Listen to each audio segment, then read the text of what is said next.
A Copa do Mundo também tem isso, né? Os times que foram lá, que voltaram cheios de dinheiro, também cria uma disparidade financeira aqui, né? É verdade. Cria uma disparidade financeira aqui. Que já existe muito grande. Os 20 times que jogam o Campeonato Brasileiro, os 20 times que jogam o Campeonato Brasileiro têm as mesmas condições de serem campeões? Não tem. Não tem, cara. A mesma coisa que a gente fala agora, vendo a Copa do Mundo, pô, gente, ó, não dá pra competir o poderio financeiro do Fluminense com o Chelsea. Os caras contrataram o cara no meio do campeonato, o cara foi lá e resolveu. E tem condição de disputar aqui o Campeonato Brasileiro, o time que acabou de subir da Série B pra contratar. É a mesma coisa. Então, assim, Entendi. a gente não pode ser um futebol que cada vez diminua o número de concorrentes ao título e tal. E a gente tá vendo isso acontecer há algum tempo. Há algum tempo que quem são os times que brigam por título no Brasil? Flamengo e Palmeiras Flamengo e sempre Palmeiras. estão ali. Aí apareceu uma grana do Botafogo lá, opa. Aí teve o Atlético Mineiro também com grana, opa. Mas estava ali sempre Flamengo e Palmeiras Flamengo também. e Palmeiras. É. E vai aumentar. E vai aumentar a hegemonia. A tendência é aumentar, não diminuir. Então agora tomaram o Fluminense embarque nessa boa maré aí, que o Botafogo continue na boa maré. Porque você olha para outros times, qual o futuro desses times, cara? O Corinthians tem bilhões em dívida. O Corinthians tem funcionário atrasado, e eu tô muito à vontade para falar do Corinthians, porque eu sou corintiano. Então, assim, o Corinthians tem funcionário atrasado e falando em contratar jogador de 7 milhões de euros. E com... Que maluquice, cara. E uma puta guerra política Guerra também. política, Aí você vai ver, caixa 2, grana que é depositada não sei aonde. Porra, gente. Então, assim, é complicado. E achar que o futebol brasileiro tá lindo porque a gente foi lá e teve resultados interessantes, essa relação, ela não é automática. Ela não é diretamente proporcional. Não é. Mas tu falou pra mim que tu é um corintiano que gosta do Palmeiras, cara. Acho que essa é a primeira vez que eu escuto isso na minha vida. Pô, olha ali a cara do Jean. O Jean é corintiano também, ele tá chocadíssimo com isso daí que tu falou. Eu sou. Primeiro assim, ó, eu fui setorista do Palmeiras muitos anos. Então eu fui repórter, antes de ser narrador eu fui repórter e eu cobri o Palmeiras de 97, 98 até sair da TV, até sair da rádio, 2006. Então toda a era do Filipão, enfim.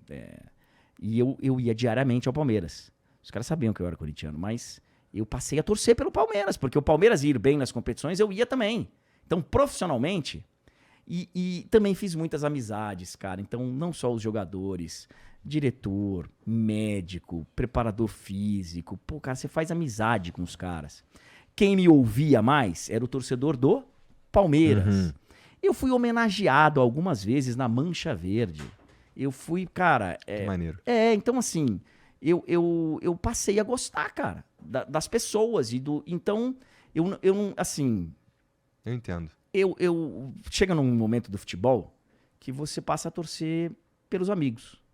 E eu torço ainda muito pelo Corinthians, evidentemente, mas eu levo o futebol de uma maneira um pouco mais leve do que a maioria. Eu tô de boa, cara, em aceitar derrota, em zoar meu próprio time, em ver um amigo feliz. Eu genuinamente torci para todos os brasileiros na Copa do Mundo de Clubes. Eu também fui ficando assim, cara. Eu acho que tem a ver com à medida que a gente vai conversando com as pessoas e conhecendo... Isso que você falou. Você começa a torcer por pessoas. E é claro, assim, eu sou Flamengo pra cacete. Sou chato, às vezes, com isso daí, inclusive. Hoje, felizmente, aos 40, bem menos chato com isso do que quando eu era com 15, 16, que aí, meu irmão, eu ia pra Geraldo, Maracanã, ficar correndo de um lado pro outro, no meio da galera, custava R$1, né? E ali eu era muito mais chato mesmo, numa época que o Flamengo precisava mesmo do meu sofrimento, porque a gente sempre, nessa época aí, a gente estava todo ano jogando um campeonato diferente, que era um campeonato para não cair. Então assim, vira e mexe, ou quase todo ano, a gente chamava lá o Joel Santana para salvar a gente, e era sempre um desespero, era os vascaínos enchendo o saco, zoando a gente pra cacete, com o Vasco... Nossa, cara, atropelando a gente em quase todas as oportunidades. Então, ser flamenguista ali era Nossa, era complicado, assim. Tanto que, pô, eu lembro quando veio o Romário, logo depois da Copa do Mundo, e o Romário, pô, ele deu uma levantada maneira no time, e a gente, putz, quando em 2009 a gente foi campeão brasileiro, que assim, aquele ali a gente não... Eu, como flamenguista, não tira o Adriano, que é o meu maior ídolo no Flamengo, porque eu não vi o Zico jogar. O Zico é outro patamar também, assim, tipo, nem... outra pegada. não conta. Mas dos que eu vi jogar, o Imperador é meu maior ídolo, porque junto com o Pet, aquele 2009 ali, os caras tiraram da cartola de um jeito... O Palmeiras entregou bastante também, né, na segunda metade, mas, putz, eu jamais ia imaginar que a gente poderia ser campeão brasileiro, porque a gente tava mais ou menos nessa pegada aí, cara, que era desespero todo ano. Aí um campeão da Copa do Brasil também em 2013, mas assim, coisas que foram pra mim tiradas da cartola mesmo, loucura. A gente conseguiu ter Ronaldinho, e aí essa fase do Ronaldinho Gaúcho no Flamengo foi quando eu vi, eu tive a oportunidade de falar isso pro Neymar, foi maneiro, eu acho que não sei se ele gostou, né, porque no fim o Santos perdeu, mas o melhor jogo, o melhor jogo de futebol, pelo menos o jogo que eu mais me conectei, que senti emoção de verdade na minha vida, foi o Flamengo e Santos, que foi, na verdade, o Ronaldinho contra Neymar, né? Que jogo aquele ali, cara. Saiu o gol Puskás do Neymar, inclusive. Então aquele jogo ali pra mim foi inesquecível mesmo. Mas quando o Flamengo chega ali em 2016, que começa um papo de acho que os caras começam a sacanear a gente de cheirinho e tudo mais, e eu achava aquilo incrível, porque assim, cara, cheirinho de título. Até outro dia a gente tava brigando pra não cair todo ano, cara. Tô felizão com cheirinho de título. E aí culmina em 2019 que aquilo ali foi maluquice, né? O que acontece aquele ano ali, eu acho até que eu sou meio contra a volta, uma eventual volta do Jorge Jesus. Pra não perder o encanto.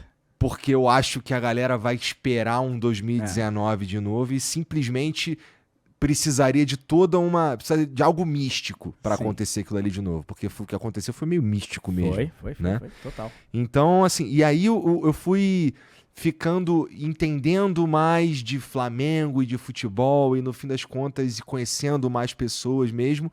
E assim, não é que eu fiquei, que agora eu não sou mais flamenguista, pelo contrário, como eu disse, eu sou até às vezes meio chato com isso. Mas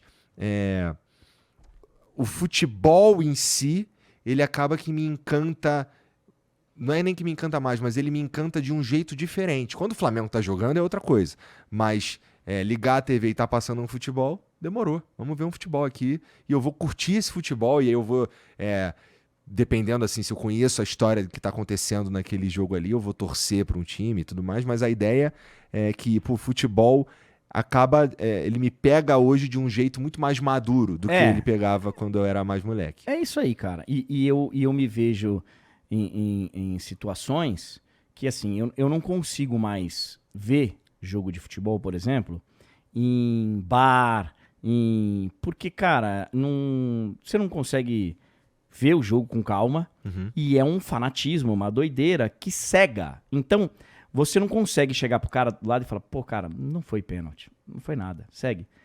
Porque, pênalti, tá vendo? Cara, eu preciso ver futebol com quem possa falar, inclusive, que o time tá jogando mal, o próprio time tá jogando mal. Cara, hoje, puta, cara, nossa, ó, meu goleiro, meu Deus do céu. Porque tem gente que não aceita e vê e faz do momento do futebol um momento de...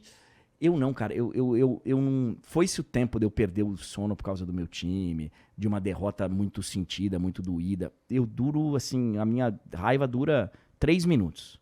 3 minutos, cara. Eu não consigo mais ver o futebol como um assunto de vida ou morte. Pra mim, o futebol é diversão, entretenimento, é se emocionar, se conectar com uma história.